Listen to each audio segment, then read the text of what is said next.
Gastroenterology নামটা থেকে বোঝা যাচ্ছে গ্যাস্ট্রিক রিলেটেড বা আমাদের স্টামাক রিলেটেড যে রোগগুলো সেগুলো নিশ্চয়ই আপনারা ট্রিটমেন্ট দিচ্ছেন। সো বাংলাদেশের পরিপ্রেক্ষিতে যদি আমরা চিন্তা করি কি কি ধরনের ডিজিজগুলো বা রোগগুলো আমাদের এই অঞ্চলে বেশি প্রকোপ থাকে? ধন্যবাদ আফরিন। বাংলাদেশে গ্যাস্ট্রিক বলতে আমরা কিন্তু প্রায় দেখি যে রোগীরা এসে বলছে আমার গ্যাস্ট্রিক। ব্যাপারটা কিন্তু ব্যাপারটা কিন্তু এক একজনের এক এক রকম। যাদের পেটে ব্যথা করে তারাও বলছে গ্যাস্ট্রিক, যাদের পেট ফুলে থাকে বা খাওয়ার পর অস্বস্তি হয় বা ব্যথা হয় তারাও বলছে গ্যাস্ট্রিক, বা যাদের পায়খানার সমস্যা হচ্ছে তারাও বলছে গ্যাস্ট্রিক। আসলে ঠিক ডিফাইন না, আমাদের রোগীরাও ঠিক মতো আসলে বুঝতে পারছেন না যে আসলে সমস্যাটা কোথায়। তো পেটের যাই অসুবিধা হোক ধরে নিচ্ছেন সেটা স্টমাকের মানে পেটের কোনো রিলেশন কিছু হলে আমরা গ্যাস্ট্রিক বলছি। পেটের ব্যথা বা পেটের পীড়া তো আসলে শুধুমাত্র পেপটিক আলসার ডিজিজে হয় না, বিভিন্ন কারণে হতে পারে। গলব্লাডারের সমস্যা হতে পারে, প্যানক্রিয়াসের সমস্যা হতে পারে, এমনকি অন্ত্রের বিভিন্ন প্রদাহের কারণেও হতে পারে। তো এই জন্য আমাদেরকে আসলে খুব ভালো করে রোগীর সাথে কথা বলে হিস্ট্রিটা নিয়ে আসলে ঠিক করতে হবে যে আসলে কি কারণে আমাদের পেটের সমস্যা হচ্ছে। কাজে আমার দর্শকদের কাছে একটাই অনুরোধ যে আসলে পেটের সমস্যা হলে আপনারা সব কিছু গ্যাস্ট্রিক ভাববেন না, অন্য কিছুও কিন্তু হতে পারে।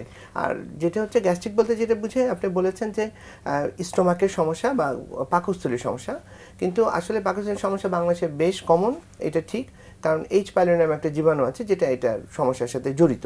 তো তাছাড়াও বিভিন্ন সমস্যা আছে, এটা আসলে আমাদেরকে দেখতে হবে যে আসলে কি কারণে আপনার পেটের সমস্যাগুলো হচ্ছে। জি, যেহেতু পাকস্থলীর রোগগুলো বাংলাদেশে খুবই কমন, পাকস্থলী কমন কিছু রোগের বিষয় যদি আমরা একটু জানতে চাই আপনার কাছ থেকে। পাকস্থলী যেটা হচ্ছে, প্রথমে আমরা যে খাবারটা খাই মুখ দিয়ে গেলার পর প্রথমে খাদ্য নালী দিয়ে পাকস্থলীতে পৌঁছে যায়। পাকস্থলী হচ্ছে খাদ্য মানে সংরক্ষণ করে বেশ কিছু সময়ের জন্য। এটা আসলে ভ্যারি করে, 4 থেকে 6 ঘন্টা বা 8 ঘন্টা পর্যন্ত পাকস্থলীতে থাকে।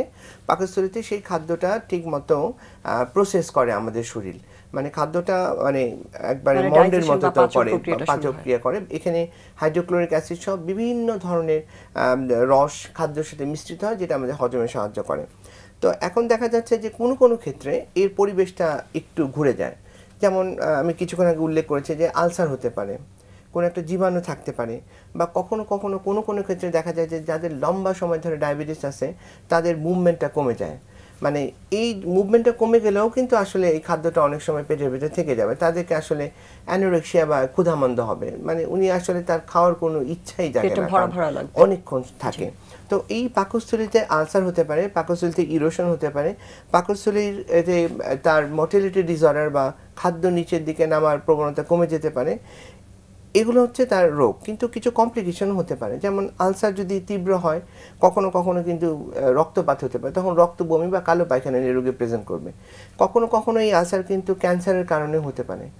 তো কাজেই আমাদের কোনোভাবেই অবহেলা করার কোনো সুযোগ নেই। আপনার যদি পেটে ব্যথা করে, যদি আপনার ক্ষুধামন্ধ বা খাওয়ার অরুচি হয়, আপনার ওজন যদি কমতে থাকে, সবচেয়ে বিপজ্জনক ব্যাপারে আপনার যদি রক্তবমি হয় বা কালো পায়খানা হয়, খুব অবসাদ লাগে, শরীরের রক্ত কমে যায়, তাহলে অবশ্যই আপনার বিশেষজ্ঞ চিকিৎসকের মতামত নেবেন।